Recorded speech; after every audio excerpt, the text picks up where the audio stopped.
The Pentagon more than doubled U.S. refueling support for the Saudiled mission in Yemen over the past year, AlMonitor has learned, despite mounting public and congressional concerns about the operation.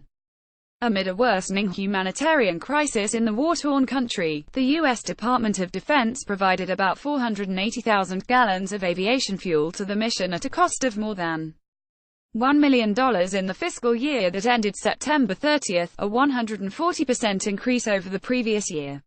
The disclosure comes as Yemen suffers the world's worst cholera epidemic and the Saudis face international pressure to lift their blockade of the country's ports. This revelation should be a wake-up call to every policymaker and every American that this country is literally fueling the largest humanitarian crisis in the world and the worst cholera outbreak in recorded history, said Kate Gould, a lobbyist with a Friends Committee on National Legislation, a Quaker group. The United States is operating these gas stations in the sky to fuel Saudi and UAE bombers as they rain down terror on Yemeni water and other sanitation infrastructure.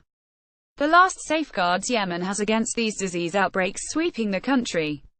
Though top Pentagon officials say that the United States no longer assists the Saudiled coalition with targeting Iran-backed Houthi rebels in Yemen, the refueling mission has continued to expand under President Donald Trump.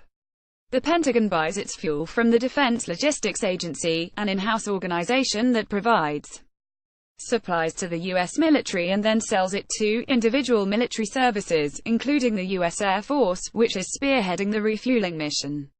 The United States has conducted 2,363 refueling sorties in the Horn of Africa since the Saudiled campaign began in March 2015, but U.S. Central Command, which tracks that data, does not break out figures by country. Lawmakers opposed to U.S. support for the operation were quick to criticize the refueling figures. The House of Representatives on Monday adopted a non-binding resolution that is highly critical of Iran and the how this, but also notes that Congress has not enacted specific legislation authorizing the use of military force against parties participating in the Yemeni civil war.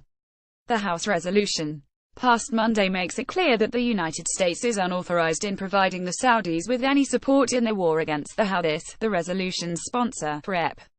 Ro Khanna D. Kalof, argued in a statement to AlMonitor. Khanna said he hopes the Pentagon will cease any refueling activity for operations against the Houthis. Their actions must be limited to counter-terrorism operations against Al-Qaeda, he said, and there must be full transparency.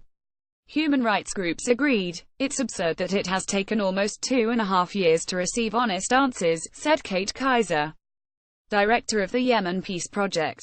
The new data, Kaiser says, speaks to an even greater urgency for Congress to end this unauthorized military support for the coalition that has largely created the world's worst humanitarian crisis. The UN says more than 10,000 Yemenis have died since the start of the war. The Saudi coalition has come under particular criticism for bombing civilian infrastructure and blockading Yemeni ports, a move Saudi Arabia took in retaliation for a failed Houthi ballistic missile strike against Riyadh earlier this month.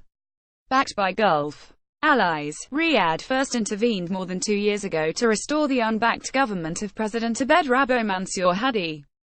Since then, the United States has provided the Saudi coalition with targeting assistance, aircraft refueling and intelligence, though Washington has scaled back some of that support recently. Speaking at the Dubai Air Show last week, Lieutenant Gen. Jeffrey Harigian, the top U.S. Air Force commander in the Middle East, said that the Pentagon had stopped providing targeting assistance to Saudiled forces in the conflict, but that U.S. advisors in the border region continued to support operations. U.S. forces regularly target Al-Qaeda and Islamic State militants throughout the war-torn country.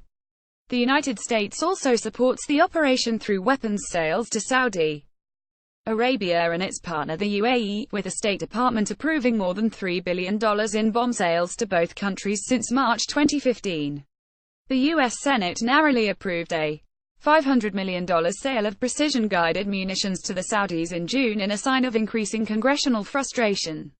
Even as it continues to support the Saudi coalition, the United States remains the largest humanitarian aid donor to Yemen, providing $467 million in the fiscal year that just ended.